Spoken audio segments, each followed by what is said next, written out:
Hey friends, it's Michael Kingswood back at you again with story time.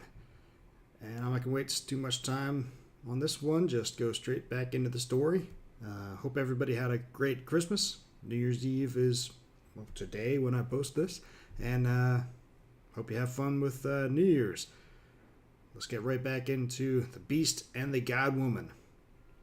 And last we left off, they had just ended up cremating Carol's husband or companion or whatever he was, the mysterious god man named Eric.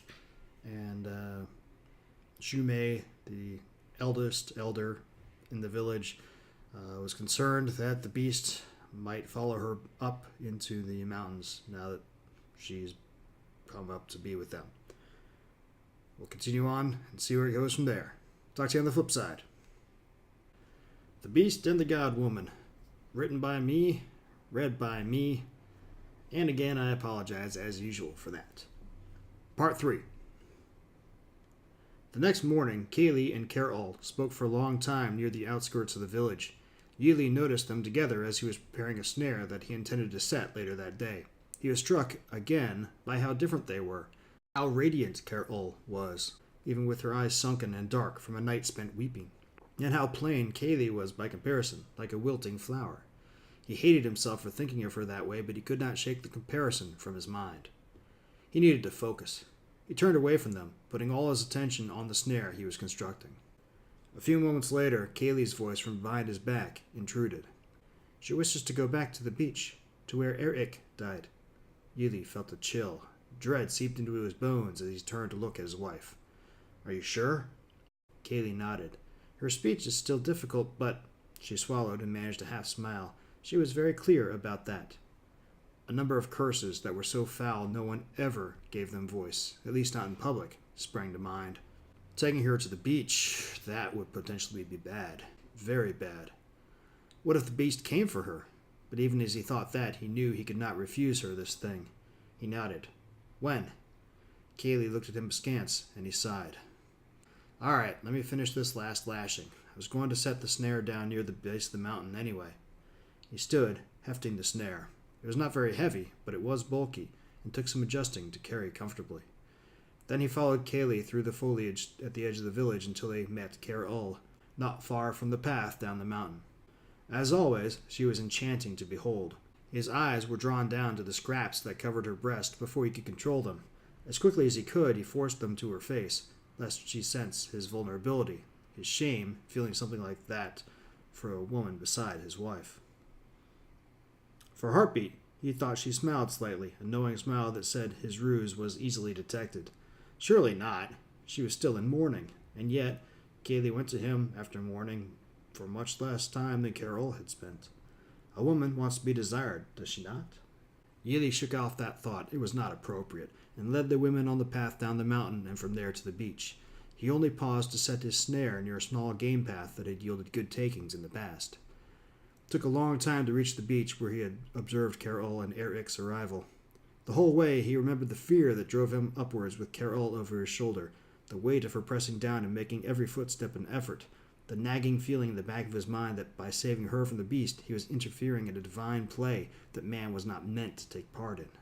Unbidden, and despite his efforts to not look back at her, the image of Carol as he had first seen her, unconscious and unashamed on the beach, the sun god beating down on her toned arms and legs, the chill of the sea making her nipples rise against the strange fabric that covered them. Yili stopped, forcing himself to think of something else as he realized he was reacting with desire for her, for someone other than his wife. It was not right, all the more since she was from the gods herself. From then on, he increased his pace to the beach, almost leaving the women behind completely, until finally he reached the pair of trees he remembered from that day. He stood there panting for a long time, or at least it felt long, before Carol and Kaylee caught up. Plenty of time to get himself under control again, though. He turned to look at them, at Carol, and pointed out past the line of palm trees, past the burning white sand, toward the lagoon and beyond the breakers, where even now the top of the tree that had grown out from the thing she and Eric had arrived on still protruded from the water. Carol turned her head to follow his extended finger. When she saw the tree, she gasped and hurried out onto the sand, heedless of the way the sun god turned the sand to fire in the early afternoon hours. It sometimes even made Yili's feet hurt. calloused as they were. And yet Carol seemed not to notice. She ran down the beach at full speed, plunging into the lapping surf of the lagoon and wading ever deeper until the water was up to her hips. Then she lunged forward, her body lying atop the water somehow, and pulled herself toward the breakers in the strange tree with rhythmic pulls from her arms that were similar, but not exactly the same, as those Eric had used to get himself and her to the beach in the first place. Yili stood there, stunned, and could only watch as she did it. His rational mind could not keep up with what she was doing. He had witnessed Eric moving through the water naturally, as though he had been born to it, but Yili had presumed that was because of the life-or-death nature of what was happening. Several times in his memory, men had found themselves able to do amazing things when their lives depended on it. And yet, apparently, Eric's ability to move through the water was not specific to him or even driven by severe danger. It could not be, since Carol had the ability as well, and she was certainly not threatened before she reached the water. Was she? Yili felt a sudden surge of fear and cast about quickly, searching for any sign of the enemy, the beast. But there was no sign, not even a hint of a shadow at the edge of his vision. He breathed a sigh of relief. Beside him, Kaylee looked more curious than frightened as she followed Carol with her eyes, but then she had not seen what happened before, what Yili would not give to be pure of that sight again. He found himself taking her hand as he stepped out onto the beach, following Carol's footprints. She followed only with the slightest hesitation. They stopped a few feet above the highest reach of the surf, small as it was. In spite of his nerves, Yili found himself reveling in the sun god's touch upon his skin. It had been too long since he last allowed himself to feel his warmth. It was like returning home, somehow. Ahead, Carol was nearing the constantly pounding surf that marked the breaker's location. She stopped moving forward and instead bobbed there for a time. How she managed that, Yili could not guess, and yet she did. Her head moved from side to side. She was clearly surveying the scene and weighing her options. Smart. Finally, she seemed to roll over herself and sank beneath the waves, her feet kicking above the water for just a second before she vanished completely. Beside him, Kaylee gasped. Is she... She broke off. The stress in her voice was matched on her face, which had grown pale, though not as pale as Carol's. Yili shook his head. I do not think so. The gods did not bring her here so she could die in the water. No sooner had his words left his lips than Carol reappeared, her head breaking the water in a rush. Again she bobbed for a time, and then she went back under. And again. And again. Yili lost count of the number of times she went under. At first, Kaylee was nervous with each disappearance. In truth, so was he, though he chose not to reveal it to Kaylee. Better only one of them be afraid. But after a few trips, even she became calm. After all, Carol always came back up. Finally, after more times diving beneath the waves than Yili cared to count, Carol rose from the depths and turned around, then began pulling herself toward the beach. And them. As before, when he watched Eric pull himself and her from the water, Yili found himself entranced, watching her. The way she was able to turn the water to her will, that alone spoke of her divine origins. He forced himself to stop thinking of other reasons she belonged in the heavens above. That was not fitting. All the same, when she found her footing in the shallows near the beach and rose to her full height, Yili found himself gaping. The water streamed down her toned body, reflecting the light of the sun god in ways he had never imagined. It was difficult to avoid becoming entranced. Fortunately, when he glanced aside at Kaylee, he saw she was similarly impressed and had to force her eyes away from the god-woman to meet his. She smiled shyly, as though she were a newly flowered woman, flirting with a man she thought might make a good husband. What thoughts went through her mind to act like that? Carol's voice drew both their eyes back to her. She wore a broad smile and held up a strange object for them to see. It was long and round, like a piece of wood. But wood it was not, colored like the sky at the sunset the way it was. And it had a bulbous end, sheathed in see-through material of some kind. Yili could see another bulb thing below the material as well. What was that? He found himself retreating a half step. Kaylee did the same. Carol's grin became wider, and she laughed before speaking. Her words were unintelligible, but when she gestured toward the object, Yili thought she said something that sounded like "E-perb." He just stared back at her and shrugged in confusion. Carol opened her mouth to speak again, and just then, Yili saw it. A flash of darkness at the edge of his vision. Oh, gods. He feared the beast would come, but after so much time waiting for the god-woman, he had dared to hope that it would not. Ely turned away from Ul, casting around the beach quickly as he tried to locate the beast. Nothing. Then another flash of black. To the right this time. "Run!" His shout caused Kaylee to jump. From the corner of his eye, he saw her look at him with confusion mixed with fear. "The beast!" he snarled. He reached out and pushed her shoulder, sending her stumbling toward the tree line. "Run!" Kaylee ran, and Ely followed. Behind him, he heard Carol exclaim in surprise and, he thought, anger. But after a few seconds, her footsteps followed in rapid succession. She was running. Thank the gods.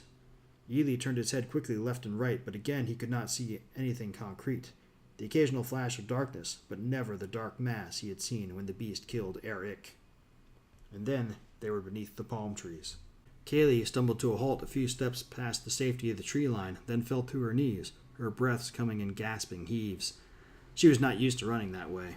Then again, Ely found he had to lean against the trunk of a palm tree for support. His heart raced so. Carol, though, when she broke through the tree line and stepped up next to them, she was wet, but probably that was still water from the sea. Her breathing was only slightly more rapid than normal, and she looked calm. No, that was not right. She looked enraged. The glare she cast Ely's way contained daggers. Why? Kaylee noticed the glare as well and rose. Rather, she forced herself, painfully, Ely thought, to her feet and walked over to Carol, though two women had a long and hushed conversation. To spare his ears, Ely was sure, but also, probably, because of Carol's limited vocabulary. Finally, Kaylee stepped back from Carol, looking up at her and nodding, a small smile on her face. Carol still frowned, but it was more speculative than angry. She looked at Ely, and their eyes met. Her eyes had depths he had never dreamt a woman could have. Intelligence, confidence, courage, knowledge, all those things and more were contained in her gaze. All of a sudden, Ely felt unworthy and ashamed. He lowered his eyes and breathed a soft apology for what he was not sure. It just seemed the appropriate thing to do. He looked back up in time to see Carol's nod of acceptance before she turned away. Shumei's frown would have been enough to darken the sun, had cloud cover not already accomplished that feat. "You are sure of this?" Ely nodded. "We got away just in time." They sat within Shumei's hut, out of the way from the others at the uphill edge of the village. Unlike many others of the village huts, Shumei's had the feel of having been lived in for ages. And no wonder why. By tradition, it passed from the wisest of the elders when the previous wisest passed on. Generations of the wise had left an indelible mark on the place. Tokens of power hung from the ceiling, and the walls were painted and carved with the history of the people. Regardless of what happened to the other huts in the village, and for one reason or another most were replaced periodically, this one stood inviolate, permanent, just like its occupants. The individual might fade away to take its place with the gods, but the position of wisest would always be there, would always live on. Shumei licked her lips and turned away from Ely. She stepped over to the wall carvings to the left of the hut entrance. Reaching up, she ran withered fingers along the carvings as though reading them through her fingertips. And who knows, she may have been doing just that. The wisest possessed abilities and insights the rest of the people did not. Did Kaylee see it? Ely shook his head. No. He paused, replaying the event in his mind. Finally he added, "But she has never been to the beach before. She may not have known what to look for. Or she may have convinced herself she was imagining things." Shame made him lower his eyes. "I know I did, the first time I saw it. Not so long ago, that. Would Eric still be alive had he recognized what he was seeing? If he had acted sooner?" Ely could only tell himself it all would have happened the way it did. It had been the will of the gods, but he was not so sure he believed that. Shumei nodded slowly, her lips pursed in thought. And the woman? Ely noticed Shumei never called Carol by name, and wondered about it. He knew better than to ask, though. He shook his head. She was confused, and angry at me. If she had seen it, she would not have been angry if she had recognized the danger. That did not need to be said, though. Shumei nodded, then let out a breath that Ely had not realized she was holding. "So long as it remains confined to the beach, it is not a problem, hopefully." She was silent for a time. Ely eventually took the silence to indicate he was dismissed, and he turned away from her toward the hut entrance. He was just about to exit when Shumei spoke again, stopping him in his tracks. "What is this thing, this E-perb?" She recovered from the sight. Yili looked back at Shumei and spread his hands helplessly. I tried to ask her, but she did not have the language to explain. She seemed happy to find it, though. Ecstatic. Shumei nodded again, noticeably more slowly this time. Then she waved Yili out with a dismissive gesture of her hand. Yili took no offense. At first, Carol's spirits were up, buoyed high by her find, whatever it was. But then, on the morning of the third day after the discovery, she emerged from her tent, distraught. Her eyes were baggy, with dark circles beneath them as though she had not slept, and her cheeks were smudged, the ever-present dirt streaked below her eyes by what could only have been tears. She carried the e-perb in her hand like a club, and wore her usual scrap of a top and tight loincloth that came down to her thighs. Carol stalked across the village, past the fire pit and the multitude of huts surrounding it, past the tanning tent and the cook's preparation area to the edge of the village. There she stood for a short while, her breath, initially rapid but slowly becoming deeper, more normal. Then, with a shout of humiliation and despair, she curled backwards and hurled the e-perb out of the camp toward a steep drop-off that plunged several hundred feet to the base of the mountain. It was practically a cliff. Yili watched as the object flew away, but remained silent. He simply walked toward where she stood, breathing slowly in and out. She did not acknowledge his presence for a long time. Her eyes stared down the drop-off, looking but not seeing. Finally, after many minutes, she shook herself and turned away, her head erect and her lips compressed into a scowl, the kind of scowl that said she intended to fight to the end. But fight against what? Yili thought he knew, but what he suspected... it could not be. Carol stalked away from him, never acknowledging his presence. She passed through the outskirts of the village, ignoring the tents, the fire pits, the latrine holes, the stares of the people who had seen her outburst and now watched her the way a person watches a venomous snake, wary, ready to flee or fight in a heartbeat. Then she disappeared into the woods beyond the village's edge, her lean form quickly lost amongst the tree trunks. Kaylee would not see reason. For whatever reason, she had grown attached to Carol over the last week or more. Barely half a minute had passed after she disappeared into the woods before Kaylee pushed past the women she had been working with and began rushing toward the forest where Carol had gone. Ely managed to catch up to her and stop her before she could get too far. But she fought against him, actually pulled away from him with an angry shout. He tried to restrain her, to talk to her, but all she would say was that Carol needed help, that she was her friend, and she had to be there for her. In the end, Kaylee had squirmed free and dashed off into the woods after the god woman, leaving Yili standing there, stunned. It was Shumei's voice that stirred him to action. "You must go after her." Yili nodded. "Kaylee does not know." "No!" The correction was blunt, almost harsh. "The woman." Shumei's tone was severe, cold. "She has grown unstable. She is upset." Shumei did not reply.